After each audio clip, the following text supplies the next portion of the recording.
कि घरवा से भागी रे गोइनी रहे ना गया ना हो रहे ना गया ना हो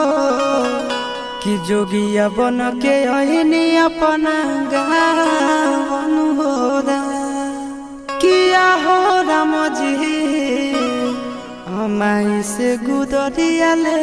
हब मांगन हो किया हो राम जी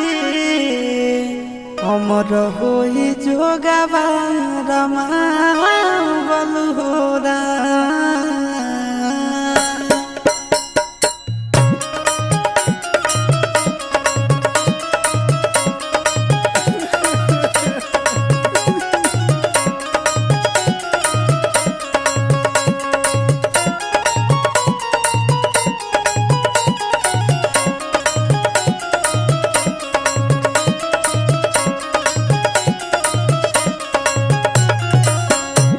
बचपन में भागे गईने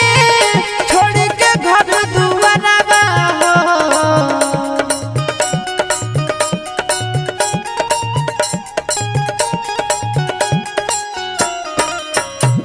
बन गहिनी जोगी न मिला माई के दुलारवा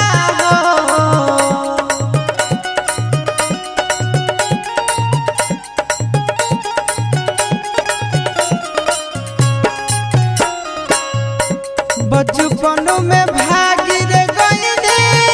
छोड़ के घर दुआरवा बन गईनी जोगी न मिला माई के दुलारवा दुही पल चरनिया के सेवेदार बाबूजी दुही पल चरनिया के सेवेदार बाबूजी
माई के आखिरी में देख ले मेरी बाबूजी ओ मांगे खातिर आइल रही माई से गुदरिया हो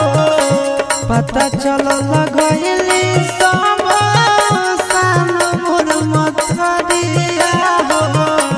मरलो सुरतिया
लिखल केहू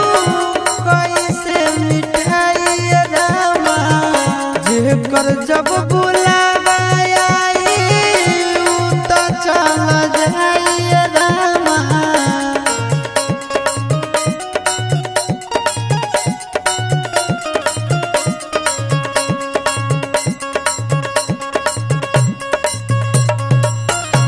विधाना के लिखल केहू कैसे मिटाई रामा जेकर जब बुलावा आई उ त चल जाई रामा। कहे आशीषवा नैया खेवे जाए बाबूजी कहे दीपकवा नैया खेवे जाए बाबूजी माई के मुहावा में हगिया देवे जाए बाबूजी माई के मुहावा में हगिया देवे जाए बाबूजी माई के मुहावा में हगिया देवे जाए बाबूजी हो। जय बाबा गोरखनाथ।